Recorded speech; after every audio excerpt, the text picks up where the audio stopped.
1 second. Yeah, am I visible, right? Yeah, Yes, I can see you.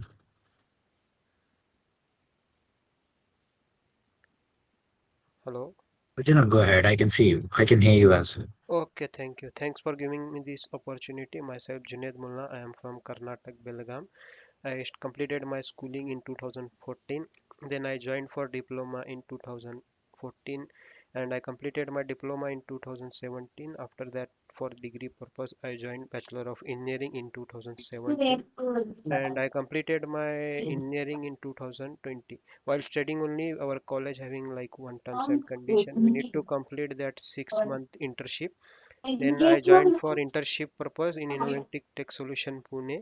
After 6 months, after I completed my college, they only had me as a purchase engineer in Innovative Tech Solution, and I worked there around 2 years till February 2022. Then I joined Genpact in Hyderabad, Uppal. I am working here now as a procurement specialist. Like 1.5 year from February 2022 to till now, I am working here in Genpact, Hyderabad. But yeah, that's it. Okay, Coming good. to my family background, Go, yeah, go ahead, Jeanette. Go ahead. yeah, I am single and I am having a younger brother. He is student, and my father is a businessman. My mother is a housewife. Yeah, that's it. Thank you, sir. Thank you for the intro, Jeanette. So I went through your CV. So there are a couple of catchy points that I want to go through. So Sure. when you work in fact, the process is related to Australia. Yes, Am I seeing it right? correct. Okay. So what exactly you used to deal with this Australian procurement cycle, and what are your day-to-day activities over there? Like my day-to-day activity, like where I am working here as a procurement specialist. First of all, one morning time, where I am having SFDC tool, like it is compromised, like it is like Outlook only. It is they are given name as Outlook and SFDC. They both like they merge it, and whenever like we will get to like we are having one open bucket in purchasing for all we are having different purchase officer, procurement specialist person, and we are getting too many emails from different vendors, and depending on that we need to assign like which person is working with which one, which vendor. Morning time we will assign all those things happen over. After that we will check like we are having any rec in our SAP, like we already did like sourcing and all. For that those all everything OM team will raise the rec. We will get the rec and we will convert that rec to purchase order, and we are submitting it to the vendor through SAP or SFDC or vendor portals. And coming to after that, we are having like BOR, whatever POs are breached, and due we used to ask for the ETAs and ETA dates, and we need to some like we are having some C status and all, like for FIFO expedite request, all those things I need to send emails to vendor. And depending on the like after that I used to check my bucket, like what are the queries pending. I'm checking it, and I am responding to vendor if any issue with the any PO. I am changing it. We used to do this in purchasing side. After once we receive email, like licensing emails also, sometime PODs also. If it is material is delivering directly to the client, we ask for PODs also sometime, and it is depend which type of PO I submitted. And coming to procurement side, like we are having sales team, we will get from them bomb estimate ID, like which what are the materials products they want. Depending on that we are asking different vendors. We are having different vendors, and they are competitor to each other. We are asking all of them like what for this much products, like we are asking for quotation and all. Which quotation is like less price, we are submitting PO to, we are selecting that vendor, and we are submitting PO to that vendor. And Yes. monthly connect with vendor, weekly connect with vendor. If any issue it is not possible to resolve by emails, we are going to call vendor and we are resolving it. Yeah, that's it. Sorry. Oh, yeah. And a given day, how many purchase orders you used to process? In a month, around 15 to 20. At the time of end of month, it is more than 30 only. because Yeah. in Cool. I'm working in entity data at the time of end of month closure, we used to get more purchase order. The second one is, I see you worked on Oracle as well. So, what is the tool that you worked on Oracle, and what was the approach over that one? Can you repeat? Actually, your voice is Uh, double. Okal, okay, Oracle, I see you worked on Oracle to be Oracle. precise. So, yes. Okay. So, what exactly you did in Berlin? I mean, what was the software you used to work? Like we are having our this one we are like sometime we used to do like internal vendors like entity data. I am working for entity data and we are having like Australia entity data internal vendors. For them we are using this Oracle as a tool. Instead of SAP we are using Oracle. We used to like check shipping address, billing address. Sometime vendor is not there, we need to add them, and on that Oracle only we are releasing PO. It is like some they did some automation in Oracle. We used to do like give ship to address, bill to address, everything in that like vendor details and customer details, end user customer, all those detail I need to feed. After once it is feed we need to check like cross verify it is correctly created PO or not with the all the quantity, price, ship to address, bill to address, who is the end user, and our name is correct or not. If everything is okay, I am releasing that PO to that our internal vendors. Like entity data only having for different country we are having like 80% of like 80 percentage it is a third party, and remaining 40% entity only own that vendor. Like that for them we are using this Oracle, and all for remaining everything we are working in SAP only. It is very less, like I can say in a month only 2 3 POs I will release, not more than that for Oracle. And for The reason US, for that, for years only, they like some people they still not come to SAP. For them, we need to use that Oracle tool because if you know, I heard also US they are still following that Oracle only. They are not coming to SAP, and Oracle is like comfortable for them. That's why they are using, and that is not any big issue for me also to. Yeah, so tell me.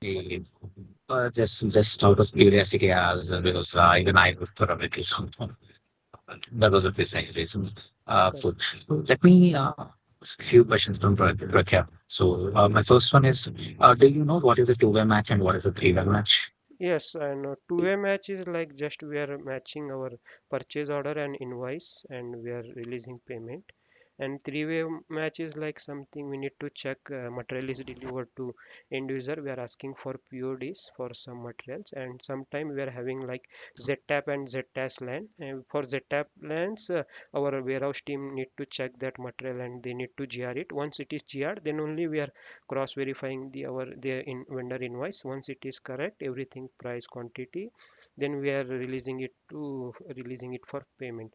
Our AP team will release that payment to vendor. Good. Good. What do you feel? In what parameters do you think a company will use to match? Can you repeat one more time please? Your voice is And I I mean, don't. can you just give me an example of a two-way match? I mean, a practical scenario. Sure. To a match, like sometime what will happen as I'm working here, material will we used to give ship to address to the vendor directly. That material is going to deliver to some ship to address like end user we are calling here. And for that ship to address, vendor is what doing? They are directly giving us invoice. For we are having some selected end users and some vendors also. We have trust on them and we are working from so long with them. For those vendors, we are not cross verifying. We are directly doing this invoice verification, GR and payment releasing. For new vendor like Uh, yeah, okay. Have you worked on services as well? yes, service PO I worked. So for Uh, services, correct. do we use two-way match? For service, we used to ask to we are having CS team, client support team. They will connect with the end user or any external, like who is consuming that services. They need to check with them what type of service they consume, like how many hours. Sometimes we are having in a hour basis, in a day basis, like different type of service are there. Depending on that service, vendor is providing us the invoice. That time we used to go to our CS team. I will ask them. We got boss, we got PO like 24 hours of service PO we got. Can you please cross verify with the end user it is over or not? Then they will come to us, yes, it is over. And sometime it is mostly, sometime they will come, it is not over or something. Then we used to go to vendor and we used to ask for some documents like it is completed and they are signed. uh, for us, like in this organization, I never seen anything like before. They are not providing us any invoice after completion, but we are cross verifying for those service POs. We need to verify with our CS team. They are going to end user, they are checking with them, then they are coming to us. If everything is okay, then we are doing the GR and it will go to our AP team, they will process the payment. It is three way. Cool. Uh, okay. So my second question is, do you know what is an RMA? Yes, retail Can you just material. elaborate? Yes, retail material authorization.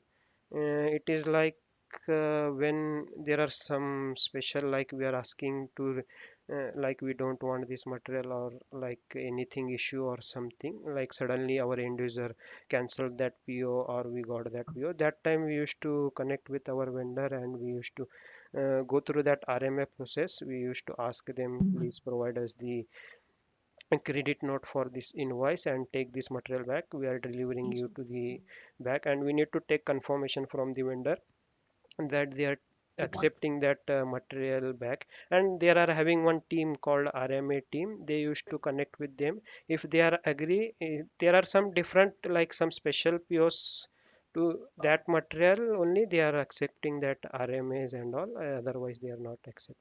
It is like Okay. they are taking back that material from the customer. It is called RM like that. Okay, I have one more question. It's a Sure, sure. practical scenario. Let's say you're sending out a purchase order to vendor, and Correct. you sent it out with the pricing of let's say 100 Australian dollars. But vendor came back saying the current price is 150 Australian dollars. So there is a discrepancy in pricing. There is an increase of $50. So in this scenario, how would you proceed? Yeah, that time first I will check like whatever, and this will not happen to us, but I will tell what we will do. Our team member did one mistake like that. We will check that quotation what vendor given. It is valid or not. It is, if it is expired and our like purchase order released to that vendor, then it is big issue. Then we used to go to once again for the sourcing and all. We will connect first time we will go to vendor only in a call or in a meeting we will schedule, and we will go to and we will ask them, vendor boss, we are working from too long, you can't do like this, you need to give in same price only, please give us the revised quote in same price, we will release and accept that PO please, like that we will request. If they are saying no, no, they want they will give some discount like 20 125 AUD something, then we are going to different vendors also for checking can we get from any other vendor in a lesser price. If we are getting, then we are saying to that vendor, please cancel this PO, and we are submitting that PO to that vendor. Yeah, With the process question, so I do have one final question apart from process. So I see you're working with Japan from 2020. So is that the reason? I mean, I would like just out of curiosity. So what is the reason for looking for a new job? and 1.5 year I don't see any my career growth here, so that's why I'm looking for job change. So it was completely into Australian shift. So I'm assuming you might have logged in somewhere in the morning around 3:30 if you're Correct, working in Sydney timings. So so what currently we are working is completely US based company. It's an healthcare organization. correct. So we are working from office and the shift timings would be from 5:30 to 2:30. For few users, very handy users, I mean handy individuals, they will be logging from 8 to 5. So I'm comfortable working in night shifts. Yes, I am working Sai, because here also I will, as I told, right, internal POs and all. That time I used to Mhm. work for night shift also sometime. Like I'm extending my time also here, and shift timing and all it is not problem. Sometime I am working like in a vendor registration and all. That time also I work in a night shift. Sometime I used to work like globally also in entity, because entity data it is not only in Australia. It is a big big platform I can say, and that time I'm working for night shift. Shift timing is not any difficulty for me, Sai, to be a Thank frank. you, sir. Thanks for, yeah, thank you so much for your time. Yeah, Before we wind up to the interview, do you have some questions for me? no, Sai, all good from my side. Thank you, Junaid. So I'll pass on the feedback to Sure, Prachar. They'll get back to you with an update. sure, sure, Sai. Thank you so much. Yeah, you have a good evening. Bye. Yeah, good.